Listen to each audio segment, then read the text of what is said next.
How's it going, everyone? It's Justin. Without Bill this time, gonna be doing something a little bit differently. So I haven't seen the movie yet, but I'm about to in a little bit. I'm going to a special showing of Tommy Wiseau's The Room. Everyone knows that The Room is like the best, worst movie of all time, and I've never seen it. I've seen the Nostalgia Critic review of it. That's pretty much it. And I know the Disaster Artist is coming out soon, which I am excited for. But I've never actually watched The Room. Like, I never sat down and watched the whole movie. I know it's on YouTube, but I never got around to it.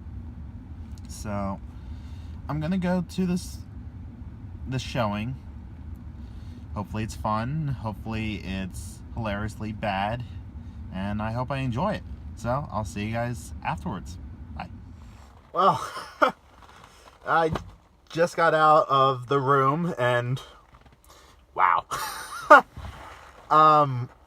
Yeah.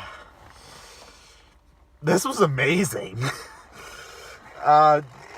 This was like one of those participation movies, you know, like Rocky Horror Picture Show. It doesn't have the shadow cast, but it still had, like, you know, whenever you see spoons, you throw spoons. Whenever Johnny says, "Oh, hi," you say, "Oh, hi." It's whenever Denny leaves the room, you say, "Oh, bye, Denny." And there's just so much fun with this movie. It's a laugh riot how awful this movie is, and in the best way possible. Oh my god. Like I said, I've never seen The Room before this in its entirety. I've only seen the Nostalgia Critic review, and I didn't know if I was gonna like this in that so bad it's amazing way, and wow, this was such a treat. So, for those who don't know the plot,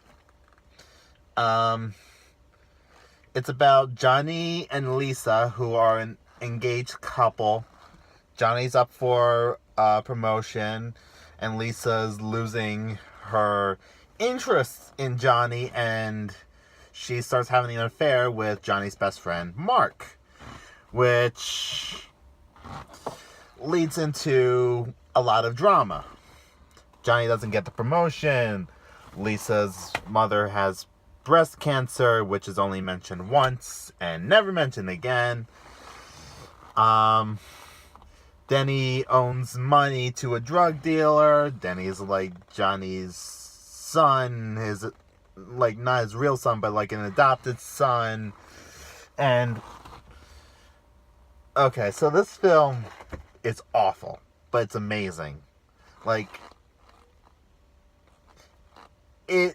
everything doesn't work to such an extent that it's hilarious. It's just a laugh a minute, especially with the participation in the theater. I think if I just went on YouTube to watch this movie, I wouldn't have enjoyed it as much as I did tonight. It was just so much fun being in that auditorium with this crowd of people. And I saw this at the Prospector Theater in Richfield, Connecticut, which is an amazing little theater.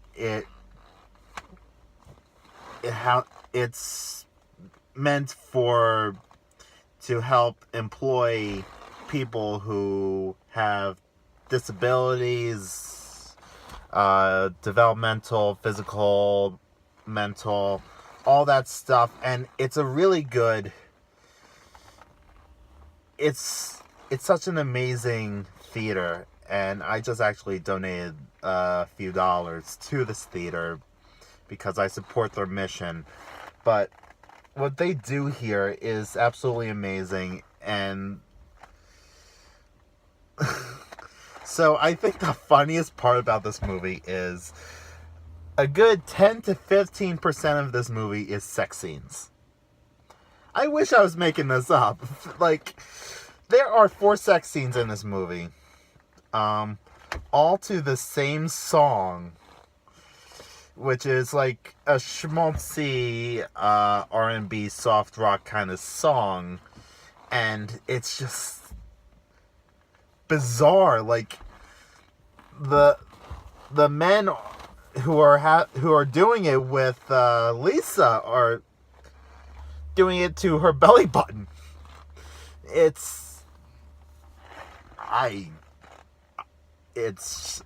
I'm speechless. It's just so bizarre, this movie. It's like,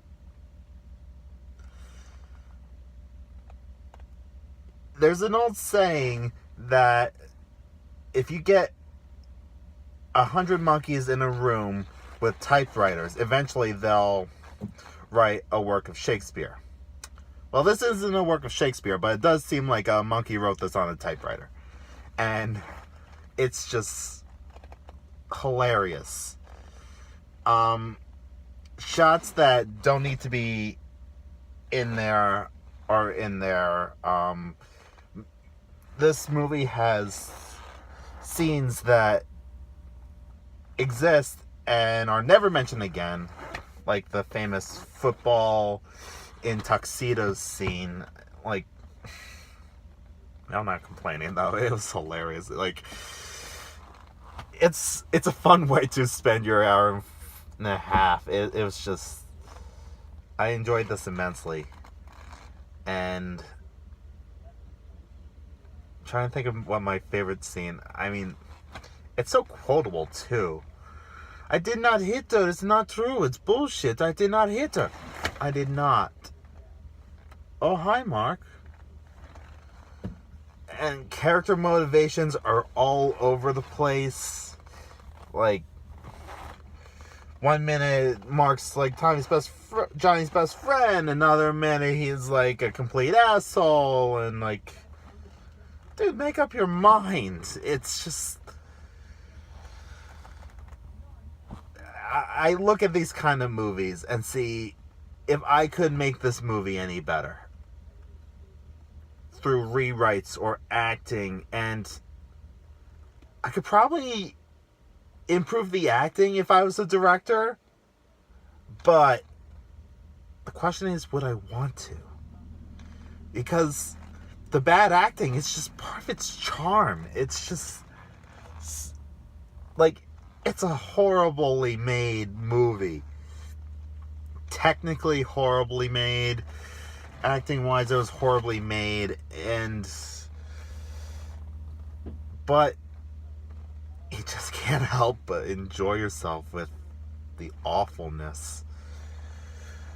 So, I'm giving this movie 2 thumbs up out of 8,000.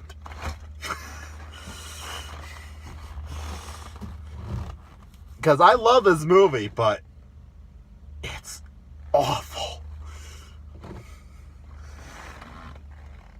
Like, technically speaking, Batman and Robin's a better movie. Son of the Mask is technically a better movie. The Last Airbender's technically a better movie. But on an enjoyment level, I would watch this movie any day of the week before any of the movies I mentioned. Because, like, with The Room, like, even, like, the most technical stuff, like, the focus is always off. You're like, and you hear people in the back saying, focus, focus! And it's, like, they can't construct a scene right. They can't edit right. It's just, it's a disaster, but it's a beautiful disaster. So yeah, those are my thoughts on The Room. I can't wait for The Disaster Artist. It's coming mid-December. I'll be seeing that with Bill, who is unfortunately not here right now. And I will see you guys next time. Take care.